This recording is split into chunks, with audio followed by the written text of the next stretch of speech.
Welcome to another edition of Teach the Geek interviews. My name is Neil Thompson. I am the founder of Teach the Geek. It's an online platform for science and engineering professionals. I'm also the creator of the Teach the Geek to Speak online public speaking course. And you can learn about it at teachthegeek.com. Again, that is teachthegeek.com. Today, my guest is Dr. Magan Lewis. I can safely say that she is the first plant breeder that I've ever spoken to, not only on this podcast, but in my entire life. And so I'm really interested to learn more about what she does. And then I'm also interested in learning about her work in STEM outreach. And then I learned about her from a keynote that I saw or at least a post about a keynote that she did on LinkedIn. So I'm really interested to learn about her public speaking as well. Thank you to Teach the Geek, or welcome to Teach the Geek interviews, Dr. Lewis. Thank you. I am so excited to be here today. So let's dive in, Neil. All right. So I mentioned that you're the first plant breeder I've ever spoken to. How'd you even get into plant breeding? Yeah, that's a great question. I grew up in a small town in North Dakota, and my dad was a science teacher, my mom a music teacher. So education and science and STEM were just part of our core curriculum as a family. And how I dove into agriculture, I remember vividly in the 8th grade, I completed my first agriculture project, and I worked with nearby farmers in the area on developing a natural fungicide. And at that moment, when I had a farmer look at me, you fast forward about 5 or 6 years and just said, Megan, you're going to change the world someday in agriculture. It became part of who I was, feeding the growing population and giving back to the greater good. So plant breeding and agriculture allows me to blend my core passions, which is agriculture, community, STEM, and most don't know this, but plant breeding is also an art. I triple majored in my undergrad in opera performance and percussion and piano, and I love music. And so when I chose plant breeding and making selections and finding the right plants for those selections, it was something where I got the best of all of the worlds. I could bring in my music roots for my mom and that side of the family, and I could bring in my science passion for ultimately just giving back to the greater good, because everybody needs to eat. So how can we bring sustainable, healthy food to tables worldwide? Wow. So you said you majored in the plant breeding, but then also in opera? Is that what you said? I did, my undergrad. So yeah, my undergrad is, I triple majored.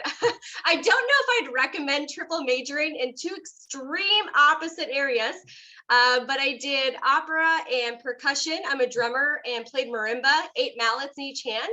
And I've always had a passion for music. So I did music and science. My undergrad was crop and weed science.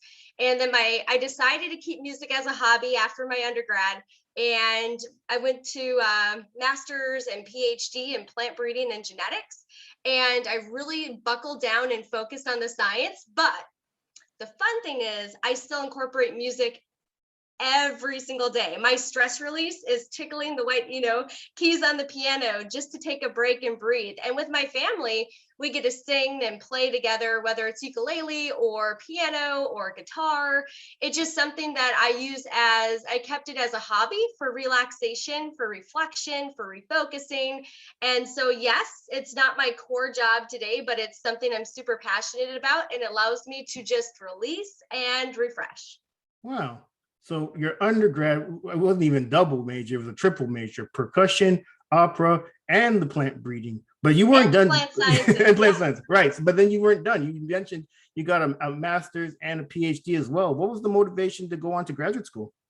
Yeah, I have to give it back to my dad. I was raised in my dad's science lab. Full transparency, I've always been a geek too. So it's something I'm really passionate about, is always exploring the unknown. The scientific method has always intrigued me.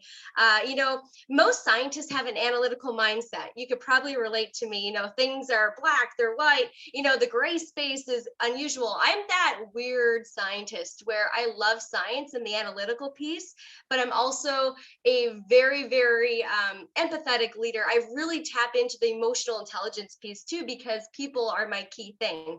So when I think about just how did I get into plant breeding or into science, or why did I get the motivation to go to master's and PhD, it stems from my upbringing.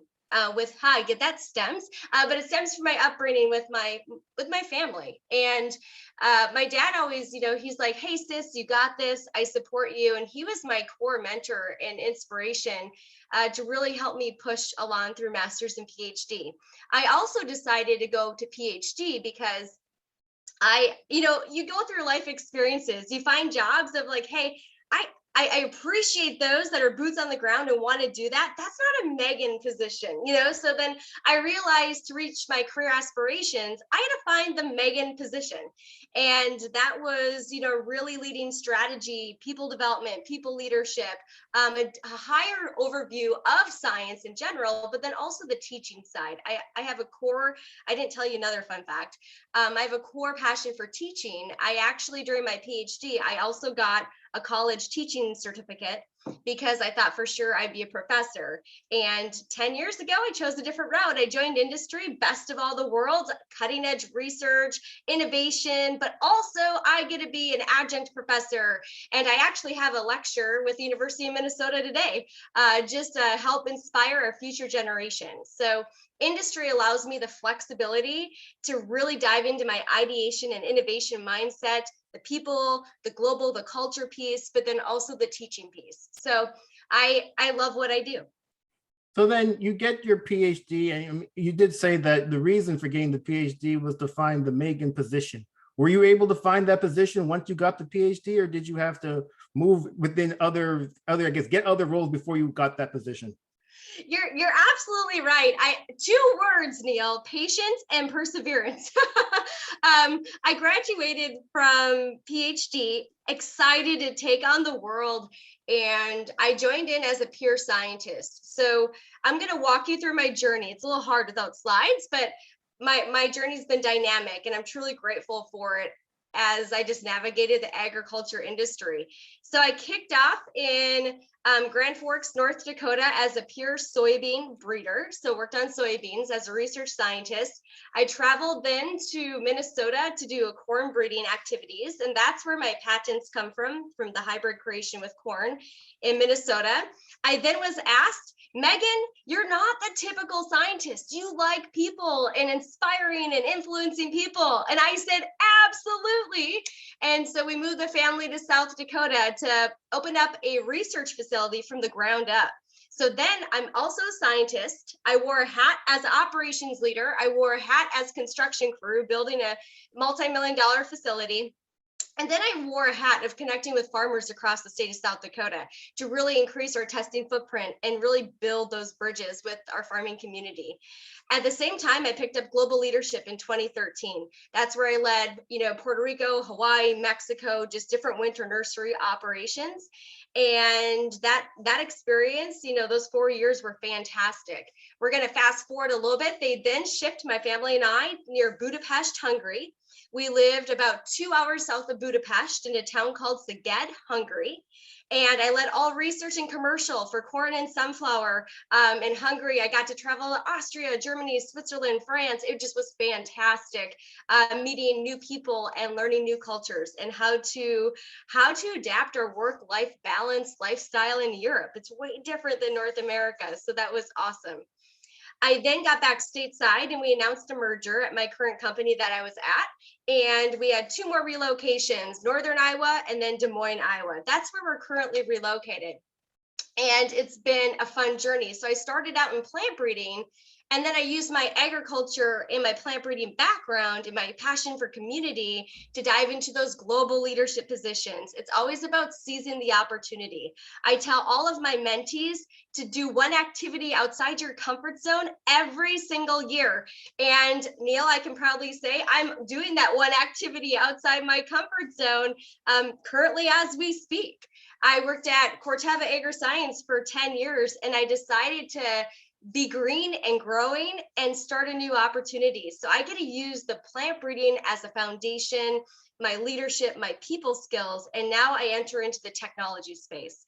And so what greater way to develop tools, whether it's with drones or robots or planters or combines or just the latest technology, how can we help our scientists, be scientists and have a more efficient and better data quality collection process, a safer process? How can we revolutionize how we collect data and how we use that data? And more importantly, the potential of those tools coming into the hands of our farmers to make their operations more efficient as well. So I use plant breeding as a background and like an infrastructure into building into the tech space, which I'm really passionate about. I've been in technology for the last 3 years in different roles, and it's something that I didn't major in, but I took a leap of faith.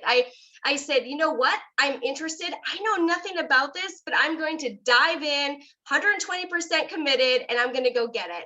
And that's the example. So stepping outside your comfort zone, taking those opportunities that make you uncomfortable, and then also learning new skill sets. I'm a continuous learner. I thrive in environments where you're gonna know a little secret sauce, Neil. If I walk into the room and if I feel I'm the smartest one in that room, I will leave to go find a different room because I want to always be challenged. I want to grow, even though I know it's uncomfortable and some days I want to pull my hair out. I just know that I can be a better version of Megan if I just continually growing and then always give back to my team. One of my mottos is, when I get to the top of my mountain, which I haven't got there yet, I'm still working. So we're on relocation number 7.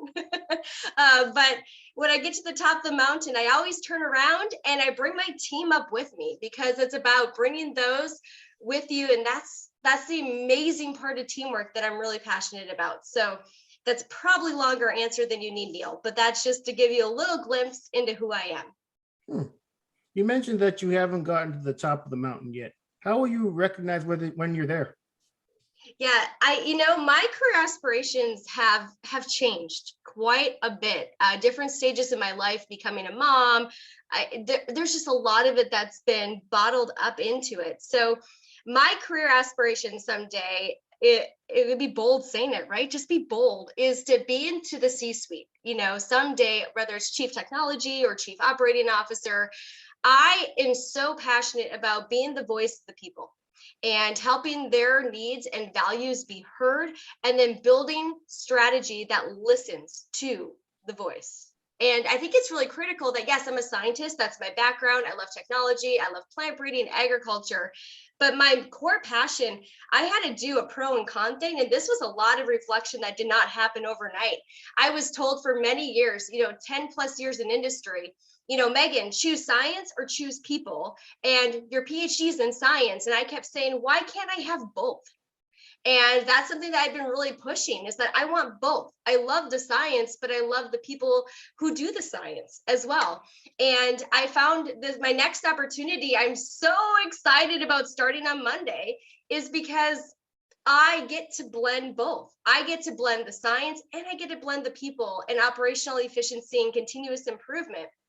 And that just something that I'm really excited about. So I know that I'm going on the right journey. I actually have a mountain picture where I zigzag. You have lateral moves. You sometimes go down to find a new opportunity. You go up. The journey is not just the straight line, right? It's going to get bumpy. You're going to take detours.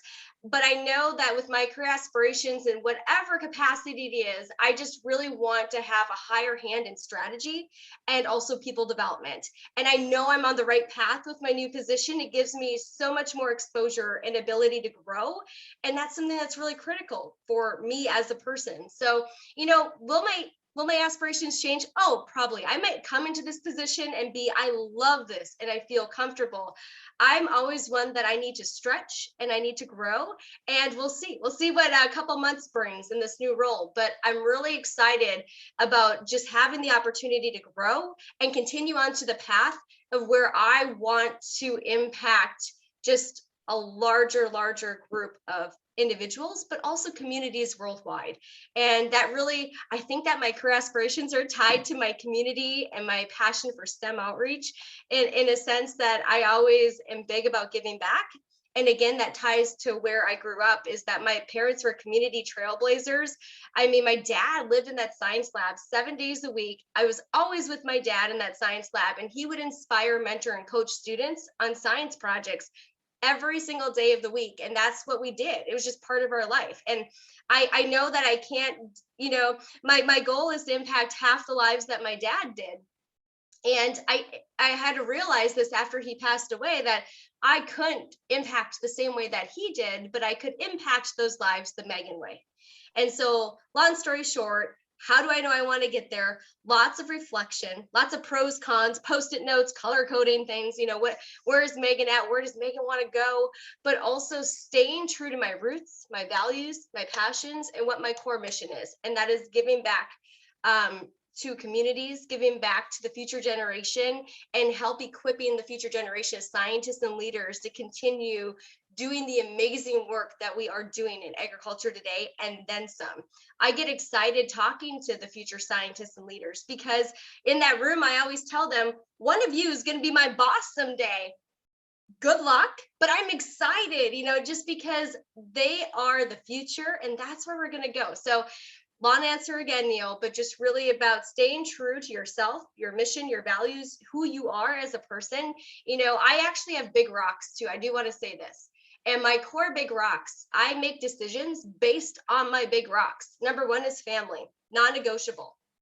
And, before too, I look at my calendar, and if I had meetings that did not even tap any of my big rocks, whether it's innovation or my core work responsibilities or family or health, mindset, etc., I would actually decline meetings. This is really tough for me. So in 2021 was the first year that I was able to say no over 400 times. I actually keep a tally every time that I say no, or if I have to decline a meeting, because it has to be prioritized in this world around my big rocks, because family is number one. So I do a lot of reflection, I have lots of mentors. I mentor 45 plus individuals as well. But the point of it is staying true to yourself and staying true to those activities that activate the best version of yourself. Interesting.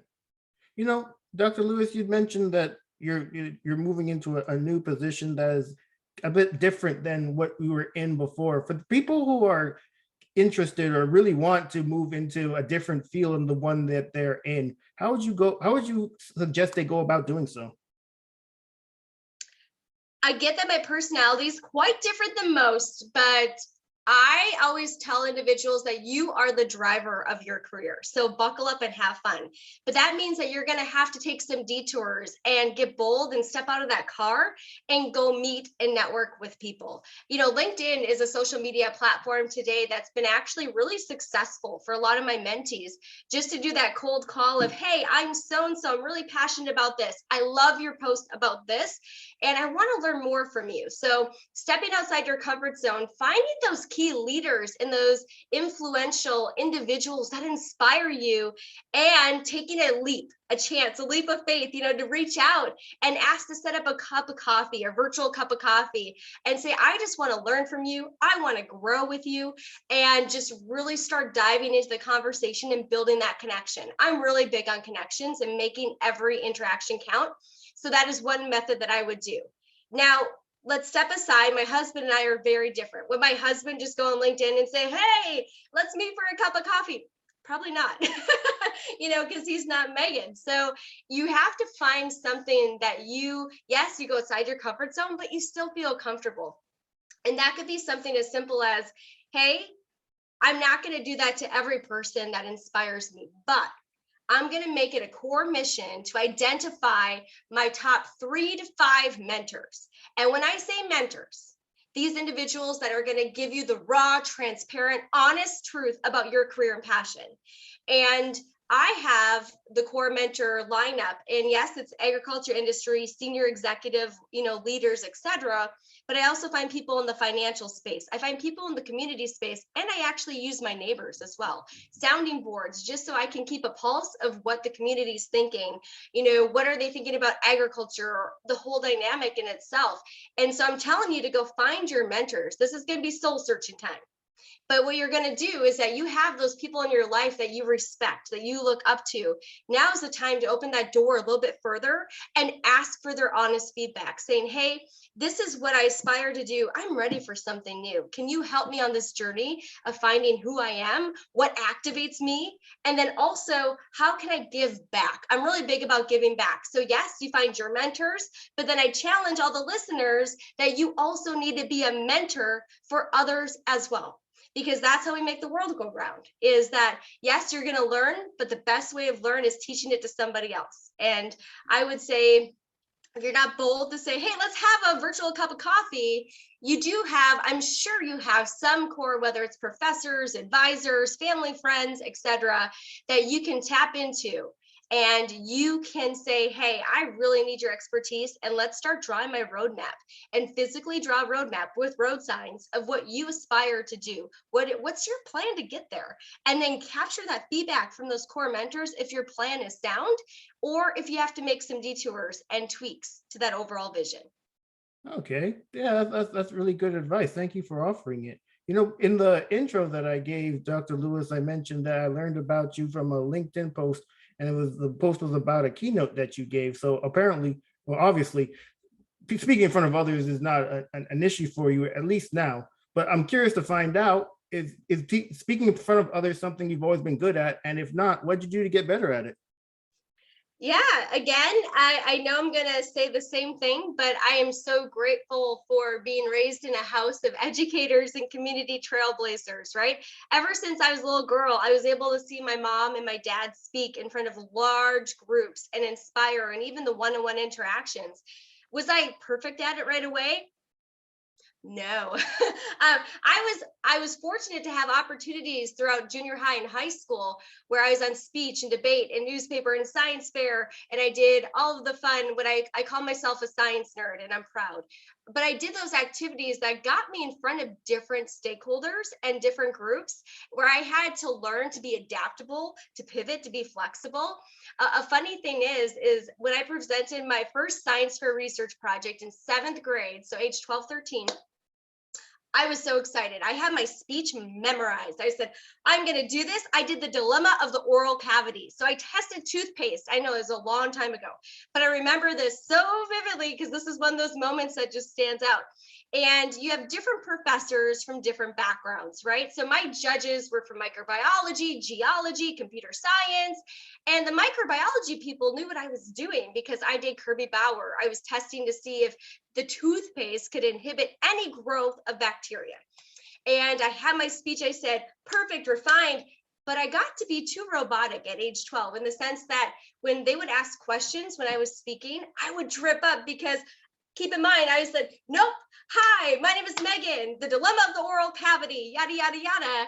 And what that moment taught me is that I needed to be at that young age. I said, okay. And my parents, they wanted me to experience this myself. They didn't want to just tell me what to do. They wanted me to experience, because that's how you learn, is that you learn from your mistakes and failures. And after that moment, I can tell you my speeches were more free because I did science fair all the way through high school at regional, state, international competitions. And they weren't just roboticized, but they were there with a mission and a passion. And I was able to adapt by my senior year of high school, my speech, so that I could talk to the geologist differently than I talked to the microbiologist, differently than I talked to the financial executive that was judging. What I would say is that a core thing that I learned in communication is to know your audience, know your stakeholders, because that is so powerful that if you know what makes them tick and you know what their end goal is, you're able to change and tweak your communication and your presentation to be more impactful. You could deliver in a way that relates to them, but also makes it memorable. And so that would be my big thing. I was not perfect right away, but I had, and so grateful for opportunities to start at such a young age. Even when I was 4 doing my first science experiment, my dad had me go up in front of his other students and say, what did you learn, Megan? Tell the students, and at that time I was just super young and I was just able to dive into speaking. And it's something that I truly am passionate about. I love the power of storytelling. But what I could tell you, part of my secret sauce, besides my power pose, by the way, is really knowing my audience, and the stakeholders, and what are the key, before I even build a presentation, I have a brainstorming sheet. And on this sheet, I need to know who is the audience, what do they want to get out of this presentation? And then I need to make sure that I have the core three, that I'm meeting the core three objectives of what I want everybody, when they leave that room, what do I want them to remember and why? And how am I going to make those core points memorable? Audience, audience, audience is something that's really near and dear to my heart that helps me build successful presentations. Excellent. Dr. Lewis, when it comes to the presentations that you do, and you mentioned building the presentation, so I'm guessing, well, I could be wrong, but do you have a process for putting your presentations together? And if so, what is it? I do. You're going to laugh at me. I'm not a fan of PowerPoint. I know we have to use PowerPoint. Every company and organization usually does in some capacity. PowerPoint has a purpose for certain presentations, but I'm more of a, show a photo, and a photo says 1,000 words, and have the audience envision that photo while I talk and I tell a story. But anyways, we all have to build PowerPoints. So it's just the world that we live in until we can find a new, greater, better tool. Maybe you have one that you could share with me today. But PowerPoint, what I do is I don't want it to be a data dump. When I say data dump, I don't want it to be all this technical jargon, just blah, all over the audience. I need it to be in a way that my girls and also my neighbors would be able to follow, understand, and find impactful. So my process is that I do the outline. I identify the audience and stakeholders. What are those core needs that I need to meet? And then I start the building process. You're going to laugh, but I start with my final slide first. I want to know what are my core key takeaways that I want everybody to know, and then I build from the bottom up. And so that way I don't lose track of why I'm there. Sometimes we can get lost in putting fluff into things and thinking that, oh, they need to know this, this, and this.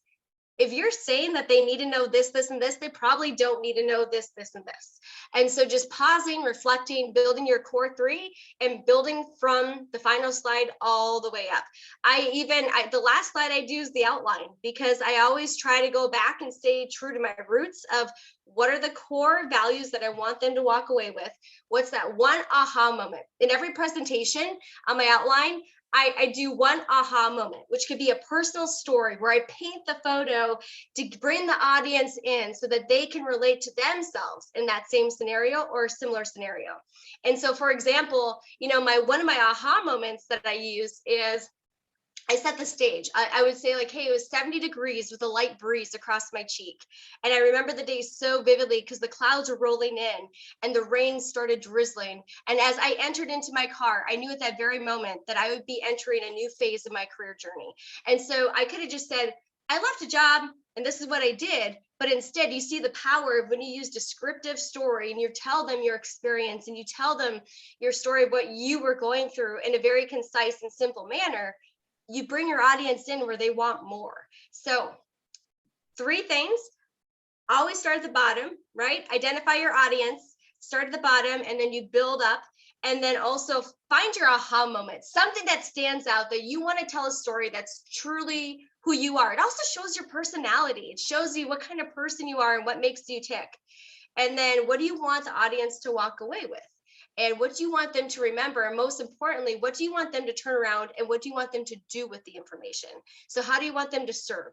And this is something that's powerful of that. If you're just going to give a data presentation like, hey, product X, Y, and Z did fantastic. And this is why it has a statistical blah, blah, blah, blah, blah. You're going to lose people, right? But what you can say is that this product is powerful. Let me tell you a story about a farmer that utilized this product on his or her field. And let me tell you why this is such a critical investment into your own operation. So what I would say is that the power of storytelling, never underestimate it. It is so powerful. And it's something I'm really passionate about. But you got this, right? Know your audience, know what you want your key takeaways to be, and then sprinkle in that aha moment that's going to make your presentation memorable and not just the generic version of everybody else, like 30 minutes, let's go to the next person. How do you stand out? But stand out for the right reasons and stand out in a concise fashion. And it could be just putting a photo on a slide instead of any words, like a photo of a cornfield. and just, ask the audience what they see. There's a lot of great ways to do that. And I know, Neil, I have one more advice I have to sneak in because I'm really passionate about this, is that you need to change your communication style within your presentation. And because you have all different learners, more than usual, all different learners sitting in the audience. You have visual learners, you have people who love the data, you have people who love just listening to stories. So every 5 minutes, I switch my communication method. I may have facts and statistics to really dive into my analytical audience, but then I'm going to pop it with a photo and say, close your eyes, audience. And I want to tell you a story. And I want to tell this story because this is so significant into why we are here today. And, so find different ways to change your communication methods and, bring the audience in with a photo, have them close their eyes, do an activity to keep them engaged. And always keep a pulse on your audience. It's hard virtually, right? I'm really big about saying, hey, turn on your video so I can see if people are sleeping or if they're just like this, or, I always, body language is really critical. So keep a pulse, virtual or in person, on your audience. And if you see them slipping away, falling asleep, bored, distracted, that's where you pause and you do one of those fun aha moments. Tell your story, tell them who you are, and bring in an activity that involves them so that they can activate different thinking patterns into their mind. And you will be surprised how memorable your presentation will be just by tweaking just little things like that. Excellent. Well, this has been a great conversation, Dr. Lewis. Thank you for being a guest. How can people get in touch with you?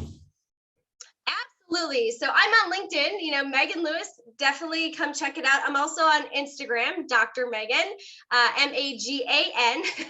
My name is spelled differently. And I'm always about making every interaction count. So send me that LinkedIn message, be bold, say, hey, Magan, I want to get to know you. I want to meet with you. I want you to be a mentor, etc. I will reach out. And I really am passionate about inspiring our future leaders and scientists. So let's go get it together. Let's do it together.